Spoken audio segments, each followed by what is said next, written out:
Hello everyone. कटहल की सब्ज़ी तो सभी को अच्छी लगती होगी। तो मैं आज बनाऊंगी कटहल।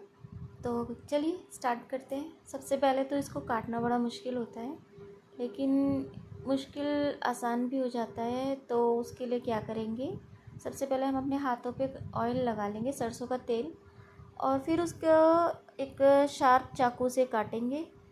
चाहे तो आप छोटे वाला चाकू भी ले सकते हो। मैंने ये बड़ा चाकू लिया था इसको काटने के लिए, लेकिन छिलके उतारने के लिए मैंने पतले वाला ही चाकू यूज़ किया बाद में। तो ये देखो, थोड़ा सा मैंने इससे उतारा, फिर मैंने बाद में इसको पतले वाले चाकू से उतार दिया था, तो वो आसानी से हट गया था इसका छिलका। और ये इसी तरह से सारा कटहल काट लेना है। ये देखो छिल गया है। और इसी तरह से इसके भी पीसेस करेंगे कटहल के, और इसको इस तरह से काटते चले जाएंगे। तो सबसे स्टार्टिंग का सबसे ये मुश्किल काम तो इसको काटना ही होता है। फिर उसके बाद तो सब इजी, वही जैसे बनती हैं सब्जियां उसी तरह से बन जाती हैं। और इसको मैंने काट दिया अच्छे से। और आपको चाहे बड़े पीस भी काट सकते हैं और छोटे भी काट सकते हैं। ये सारे पीसेस मैंने इस तरह से काटने शुरू कर दिए और ये सब कट चुके हैं। इसके बाद मैं इनको बॉईल करूँगी, फिर बॉईल करने के बाद फ्राई करूँगी। फ्राई करने के बाद इसमें मसाले ऐड करूँगी। मसाले ऐड करने के बाद ये आपका कटहल तैयार हो जाएगा। तो ये देखो सभी कटहल कट चुके हैं। और फिर उसके बाद मैंने एक भगोने में पानी लिया, फिर पानी को थोड़ा बॉईल किया, फिर उसमें मैंने कटहल को डाल दिया और कटहल में थोड़ा सा खदका लगा दिया पानी का, बॉईल कर लिया पानी के साथ। इतने जितने कटहल बॉयल होता है इतने उसके लिए सारी चीज़ें काट लेते हैं, जैसे प्याज, टमाटर, लहसुन, अदरक, हरी मिर्च, वो सब मैंने उनकी तैयारी करके रख ली है। तो सबसे पहले मैं प्याज काट रही हूँ। तो इसमें मैं थोड़ी ज़्यादा प्याज डालती हूँ, तो इसलिए मैंने सबसे बड़ी प्याज ली है, और भी प्याज जाएगी इसके अंदर। तो ये सभी प्याज को मैंने इस तरह से काट लिया। और मैं इनको पीसूँगी नहीं, इनको चॉप करूँगी, मतलब चॉपर से इनको चॉप कर दूँगी। फिर इसी तरह से टमाटर को भी इसी तरह से काटना है, धो के अच्छे से। पहले प्याज को छीलना है, फिर उसके बाद धोना है, फिर इसको काटना है ऐसे मोटा मोटा, बड़ा बड़ा। फिर इसे चॉपर में डाल के छोटे छोटे पीसेस कर देंगे। इसी तरह से टमाटर की बारी आएगी। टमाटर को भी हम अच्छे से धो लेंगे, वॉश कर लेंगे, और उसके भी छोटे छोटे पीसेस करके इस चॉपर से काट लेंगे। तो मैंने प्याज काटी थी, तो ये देखो इतना इजीली बहुत ही बारीक टुकड़ों में प्याज कट जाती है। बहुत ही अच्छा यूज़ होता है इसका, बहुत काम आता है ये। तो ये बहुत अच्छा है, प्याज को बारीक करने के लिए बहुत जल्दी काम हो जाता है इससे। तो मैंने इसी में टमाटर को भी काट लिया। पहले टमाटर का वही ब्लैक ब्लैक हटाएंगे, धोएंगे। इस टमाटर को धो के फिर इसका ब्लैक ब्लैक काटेंगे। फिर उसके बाद इसको भी 4 टुकड़े करके, फिर इस 4 या 5 टुकड़े कर देंगे इसके। फिर इसको मैं चॉपर में ही छोटा छोटा कर लूँगी। तो इस तरह से हमारी ये सारी चीज़ें तैयार हो जाएंगी। और कटहल बहुत ही बढ़िया बेहतरीन बनने वाला है, बहुत ही चटपटा बनाऊंगी। और मुझे तो बहुत पसंद है, आप भी बताना आप लोगों को कितना पसंद है ये।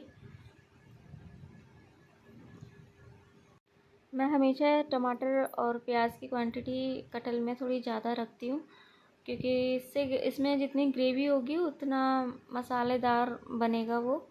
और टमाटर इसमें पीस के नहीं डालती, ना प्याज पीस के डालती, तो जितना मतलब कि ये पूरा मसालेदार बन जाता है, जिससे इसमें मसाले मिक्स हो जाते हैं प्याज टमाटर में, और फिर वो कटहल पे अच्छे से कवर हो जाते हैं। और कटहल बहुत ही टेस्टी लगता है इन प्याज टमाटर के फ्लेवर से। तो लीजिए सारे टमाटर इसमें मैंने चॉपर में डाल दिए, और इनको भी मैं चॉप कर लूँगी कुछ इस तरह से।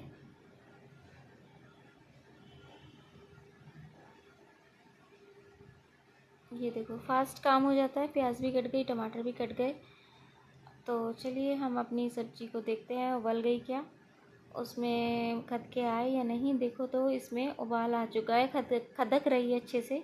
मैंने उसका पानी ड्रेन कर दिया है और इसको मैंने एक छन्नी में रख लिया है, इसी से मैंने पानी को निकाल दिया था। और फिर उसके बाद एक कढ़ाई लिया, कढ़ाई में अपना वो मैं इसमें इस कटहल को मैं सरसों के तेल से बनाने वाली हूँ।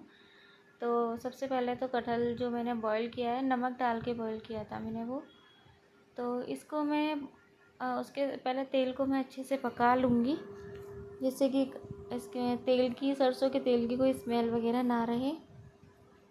और उसके बाद जब ये तेल पक जाएगा, अच्छे से गर्म हो जाएगा, तो इसमें तब जाके कटहल डाले जाएंगे, कटहल के पीसेस डाले जाएंगे। फिर उसको, कटहल के सभी पीसेस को इस तरह से डाल देंगे।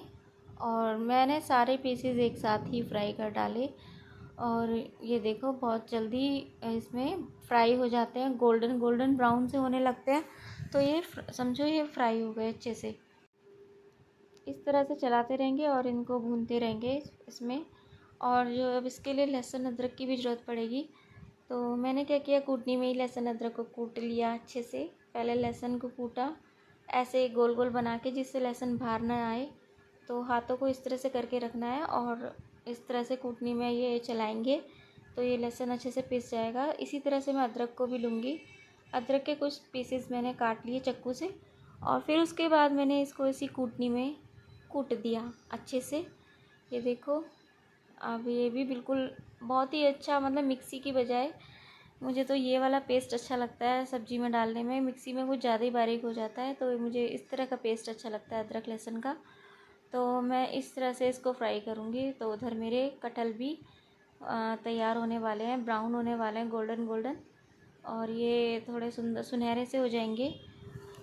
तो इनको हम एक साथ निकाल लेंगे कढ़ाई में से, तेल को हटा के। तो अभी थोड़ी कसर है, अभी और फ्राई करेंगे इनको। तो ये देखो इस तरह से फ्राई करते रहेंगे, थोड़ी देर इनको पड़ा रहने दो, अल्टा पलटी करते रहो। तो ये अच्छे से चारों तरफ से सीख भी जाएंगे और पक भी जाएंगे। फिर क्या होगा, मसाले में अच्छी तरह से बन जाएंगे। जब हम बनाएंगे, मसाला बनाएंगे, तो मसाला इसमें अच्छे से भर जाएगा। इनको ज़्यादा ध्यान रखना है कि ये ज़्यादा फ्राई ना हो जाए, नहीं तो ये चबाने में बड़ी दिक्कत होती है। ठीक है, तो इनको हल्का सा, मतलब जब ये थोड़े से सुनहरे से शुरुआत के, जो गोल्डनेश इसकी शुरुआत होती है ना, तो तभी इनको निकाल लेना है। इससे ज़्यादा अगर आप डार्क ब्राउन करोगे ना, तो वो ना चबा नहीं पाओगे। तो ये देखो मैंने सारे कटहल निकाल लिए। अब इसमें से मैंने तेल भी थोड़ा कम कर लिया था, जो जिसमें मैंने कटहल को फ्राई किया था, उसी तेल में मैं आगे की प्रोसेसिंग स्टार्ट करूँगी। तो थोड़ा कम तेल करके फिर मैंने सबसे पहले अपनी वही लौंग ली। लौंग को मैंने आगे से तोड़ के चूरा करके हाथ से ही मसल के ऐसे डाल दिया। और फिर उसके बाद मैंने डाला इसमें तेज पत्ता, जिससे बहुत अच्छा खुशबू आती है सब्ज़ी में। और अगर आपको जो मसाले पसंद है तो आप सारे कोई भी मसाला इसमें ऐड करें, लेकिन ज़्यादा क्वांटिटी नहीं, नॉर्मल क्वांटिटी में, जिससे कि हमारी ग्रेवी कड़वी ना हो जाए। मसाले ज़्यादा डालने से ग्रेवी कड़वी हो जाती है। तो इसमें जीरा डालेंगे, जीरा डाल दिया मैंने। और फिर उसके बाद जीरा डालने के बाद अपना प्याज जाएगी इसके लहसुन अदरक का पेस्ट जो मैंने बनाया था वो मैंने इसमें डाल दिया। और तेल थोड़ा तेज़ गरम है, तो ये लहसुन अदरक भी जल्दी से भुन जाएगा। ये देखो तुरंत ही ये भुन चुका है लहसुन अदरक। और जब ये भुन जाएगा तो इसमें जाएगी हमारी कटी हुई प्याज। अब आ गई प्याज की बारी, तो ये देखो मैंने प्याज डाल दी। प्याज को भी हम भूनेंगे, इसको तो भूनना पड़ेगा अच्छे से, और इसको थोड़ा टाइम लगेगा फ्राई होने में। तो इसको ऐसे चला चला के हमें भूनना है, और फ्लेम को तेज़ ही रहने देना है। और जब ये प्याज देखो इस तरह से तेल छोड़ देगी, तो समझो ये भुन चुकी है। इतना ही भूनना है, ठीक है। फिर इसके बाद जो है, ये देखो अच्छे से, अभी भी थोड़ी और मैंने सोचा भून लेती हूँ इसको, थोड़ा सा और कलर आ जाए इसमें गोल्डन सा। मैंने इसमें थोड़े से मसाले भी ऐड कर दिए टमाटर डालने से पहले ही। तो अब देखिए प्याज ने ऑयल छोड़ दिया है, तो मैं इसमें कुछ मसाले ऐड करूँगी। थोड़ा सा और भून लेते हैं इसको। ये देखो तेल बिल्कुल बीच में आ गया है। तो मैंने इसमें डाला सबसे पहले सूखा धनिया पाउडर। मैंने इसकी क्वांटिटी भी थोड़ी ज़्यादा डाल दी, 2-3 चम्मच डाल दिया भर के। और ये तीखी वाली लाल मिर्च है, चटपटा करने के लिए थोड़ी सी, जितनी आप खा सको उतनी ही डालना। और मैंने इसमें हल्दी पाउडर ऐड किया, और इसको सबको मिक्स कर दिया, और मसाले को अच्छे से भून लिया। और जब ये फिर से ऑयल छोड़ देगा, भुन जाएगा अच्छे से, तो इसमें मैंने थोड़ी सी दही भी ऐड करी है। दही से ना कटहल का बहुत ही अच्छा फ्लेवर आता है, तो मैंने इसमें दही भी ऐड कर दी है। और दही जो डालते ही तुरंत इसको चलाना है तेज़ी से, छोड़ना नहीं है, नहीं तो दही में वो फटा फटा सा हो जाता है, जो सब्ज़ी में अलग से दिखाई देता है, तो वो बहुत गंदा लगता है। तो इसलिए याद रखना, जब भी आप दही डालो तो उसको तुरंत ही फेंटना है, अच्छे से चलाना है, तो जिससे कि वो दही फटी फटी सी ना लगे। और ये देखो मसाले में अच्छे से रम गई और दही ने भी इसके साथ ऑयल छोड़ना शुरू कर दिया है। ये दही डाल के अच्छे से मसाला तैयार हो चुका है। अब जाएंगे इसमें हमारे कटे हुए टमाटर, और टमाटर डालने के बाद आपको पता ही है मैं इसमें क्या डालने वाली हूँ। तो पहले टमाटर को डालेंगे, उसके बाद इसमें जाएगा हमारा वही नमक और कश्मीरी लाल मिर्च का तड़का। ये देखो मैंने इसमें कश्मीरी लाल मिर्च डाल दी। कश्मीरी लाल मिर्च डालते ही इसका कलर बदल जाता है सब्ज़ी का, और जिसको देखते ही खाने का मन कर आता है बस कि अब खा ले। और फिर इसके बाद जाएगा इसमें नमक। तो मैंने नमक अपना स्वादानुसार डाला है, आप भी अपने टेस्ट के अकॉर्डिंग ही डालना। तो ये नमक मैंने इसमें डाल दिया है। फिर इसके बाद मैं इसको चलाऊंगी फिर से, और ये चलाते चलाते चलाते चलाते ये भुन जाएगा। फिर से टमाटर गलने शुरू हो जाएंगे। आपको पता ही है कैसे बनते हैं मसाले, तो टमाटर गलना, नमक डालते ही टमाटर गलना शुरू हो जाता है। और ये मसाला मेरा सिंपल सा बहुत ही बेहतरीन सा मसाला बनके तैयार हो गया। अब इसका भी तब तक वेट करेंगे। थोड़ा सा इसमें पानी अगर आप डालना चाहो तो डाल सकते हैं, आधी कटोरी पानी इसमें आप डाल सकते हैं। थोड़ा तरी वाला, मैंने दही वाली कटोरी से ही इसमें पानी ऐड कर दिया। और अगर आपको ज़्यादा तरी वाला खाना है तो आप ज़्यादा पानी भी ऐड कर सकते हैं, क्योंकि इसके साथ ना चावल भी खाने में बड़े टेस्टी लगते हैं। मैंने ना इसके साथ चावल खाए थे और रोटी भी खाई थी, तो बहुत ही चावल ज़्यादा टेस्टी लग रहे थे इसके साथ। तो ये कटहल मेरे फ्राई हो चुके थे, उधर मसाला भी तैयार हो गया। अब जाएगा इसमें कटहल, और इसको हम मिक्स कर देंगे, चारों तरफ से मसाला भर देंगे अच्छे से। और ये कटहल बहुत अच्छे से बन के तैयार हो गया, खाने लायक हो गया, क्योंकि इसको मैंने बॉयल भी किया है, फ्राई भी किया है। बस थोड़ी सी 5-10 मिनट की देर है और ये कटहल आपका खाने के लिए तैयार हो जाएगा।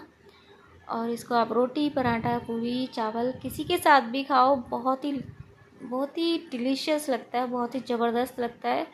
और इस रेसिपी, और इसमें थोड़ा बहुत धनिया भी आप ऐड कर सकते हैं। फिर इसको थोड़ी देर कवर करके रख दो तो मसाले अंदर तक चले जाएंगे और नमक भी अंदर तक इसमें चला जाएगा, जिससे सब्ज़ी बहुत स्वादिष्ट लगने वाली है। फिर इसके ऊपर आप धनिया की पत्ते भी डाल सकते हैं। तो ये बनके तैयार हो गया हमारा बेहतरीन सा, लाजवाब सा, डिलीशियस सा कटहल, जिसको आप ज़रूर बनाकर देखना सेम मेरे ही तरीके से, तो आपको बहुत अच्छा लगेगा। शायद कुछ लोग मेरे तरीके से बनाते भी होंगे, और कुछ लोग जिनको नहीं आता है वो आप इस रेसिपी को ज़रूर ट्राई कीजिए। कभी कभी होता है ना, दूसरों के हाथ की चीज़ें ज़्यादा अच्छी लगती हैं, अपने हाथ की कम। तो समझिए, इस रेसिपी को देख के बनाइए और मेरी वीडियो को लाइक कीजिए, शेयर कीजिए। Thank you.